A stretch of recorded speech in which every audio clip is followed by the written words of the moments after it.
The road to Hollowell Hollow was nothing more than a thread of cracked asphalt strangled by kudzu and pine. When Mara Grady turned off the main highway and started climbing into the fog-choked hills, her phone signal vanished, the compass on the dashboard stuttered, and the world grew suddenly, impossibly quiet. She had come to photograph what remained of the Hollowell settlement, a vanished coal community swallowed by forest a century ago. But by the second mile she began to feel as though she were being unphotographed, erased with every turn. Her headlights brushed over old mile markers, etched not with numbers, but with symbols, spirals, triangles, a line of runic scratches that seemed to rearrange whenever she blinked. The air smelled of rust and rain. She stopped once to stretch her legs and heard, somewhere far below the tree line, a rhythmic thump, like a heart beneath the ground. Then it stopped. By dusk she reached the valley basin, where the map claimed the Hollowells had built their mine. No town, no mine, just the half-collapsed frame of a church and a dozen graves slumped into themselves, markers carved with the same spiral she'd seen on the road. The air there felt thicker, as if it contained more time than space. Mara set up her tripod, but the camera refused to focus. Every image blurred, streaked by vertical bands of light. On the fourth shot, a figure appeared at the far edge of the frame, a woman standing ankle-deep in the creek, hair floating around her like smoke. When Mara looked up, the creek was empty. The hum returned, low and slow, vibrating through the soil into her boots. She found shelter in the church. The roof was gone, but the bell still hung in its frame, coated with moss. On the altar, someone had stacked jars of river mud in neat rows, each sealed with wax and labeled with a date, 1921, 1928, 1935. Beneath the jars lay a single book, its cover made of bark. Inside, the pages were written in two different hands, one frantic, one calm. The calm handwriting repeated a phrase again and again. The mountain remembers its own. Mara read until her lantern guttered. The final entry was dated October 3rd, 1939. We tried to leave, it said. The road turns us back. The roots find us, even when we sleep. When she closed the book, she realized she could no longer hear the night insects. Even the wind had stopped. Something vast and slow was moving beneath the ground, pushing up small mounds of earth around the graves. She aimed her lantern toward the nearest headstone, and saw the soil pulsing gently, like breath. She ran to her car, but the path was gone. In its place wound a narrow corridor of trees, their trunks twisting inward, bark gleaming wetly, as though freshly grown. The humming deepened until it matched her heartbeat, each pulse tugging faintly at her memory, names, faces, childhood moments dissolving like fog. She stumbled, disoriented, and the world around her flickered. When she came to, it was morning. Her car sat in a clearing she didn't recognize. The church was gone. Only the jars remained, stacked neatly on her hood, every label now bearing the same date, today, and on her forearm, etched faintly beneath the skin, was the spiral, asterisk. By noon Mara found a road again, though she didn't remember how. It wound downward into a shallow valley, where mist hung like gauze and every tree leaned toward the same invisible point. Her fuel gauge read empty, even though she had filled it that morning.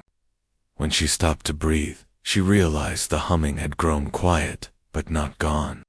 It had merely learned to hide under smaller sounds, the crunch of gravel, her pulse in her ears, the rasp of her breath.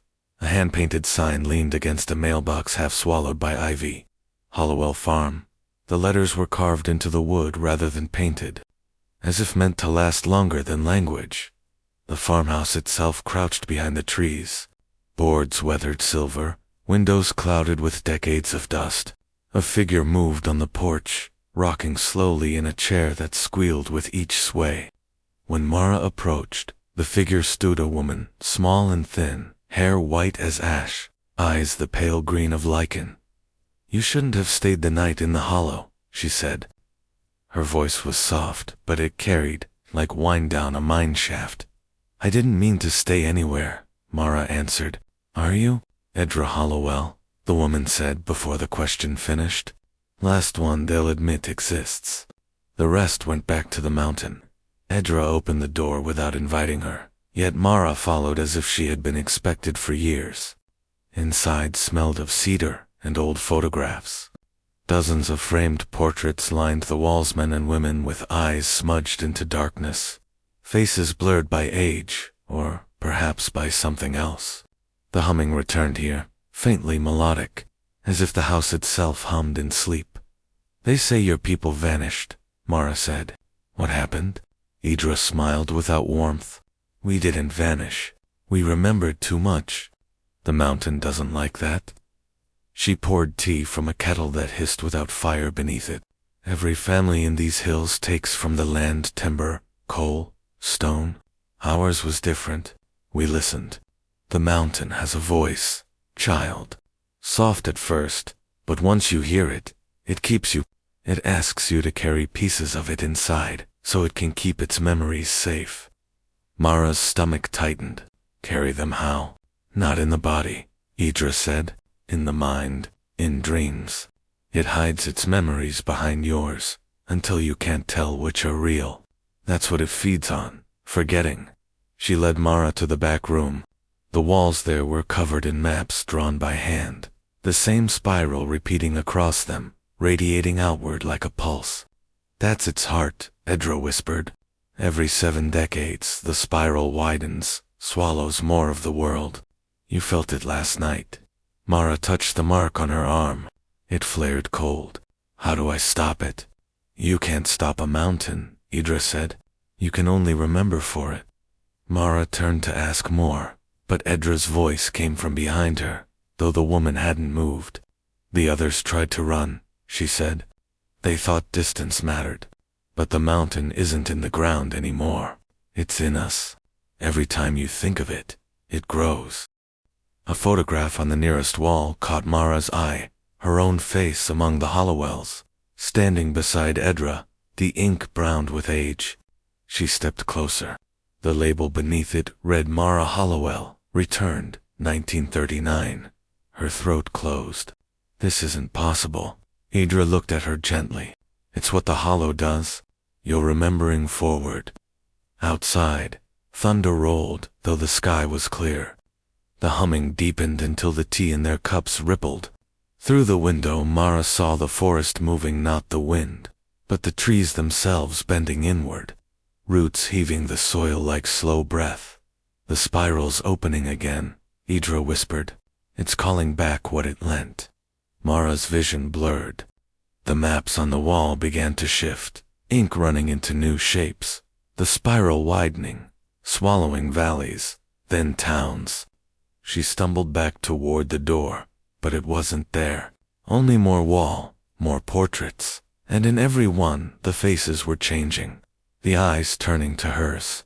She screamed, but the sound came out as a hum. When she blinked, Idra was gone. The house was gone. Only the forest remained vast, still, listening, and somewhere beneath her feet. The mountain exhaled. Asterisk, the sky looked wrong. When Mara opened her eyes, the sun hung low, but refused to set, bleeding sideways through a haze that smelled of minerals and rain. The ground beneath her was no longer soil, but a skin of smooth gray stone etched with the faint outline of roots. Every sound, her breath, her heartbeat, the distant murmur of water came back doubled, as if the valley itself were repeating her. She tried to remember the road, the car, even her own last name, but each thought dissolved before it finished forming. Only the mountain's hum remained, steady as blood in her ears.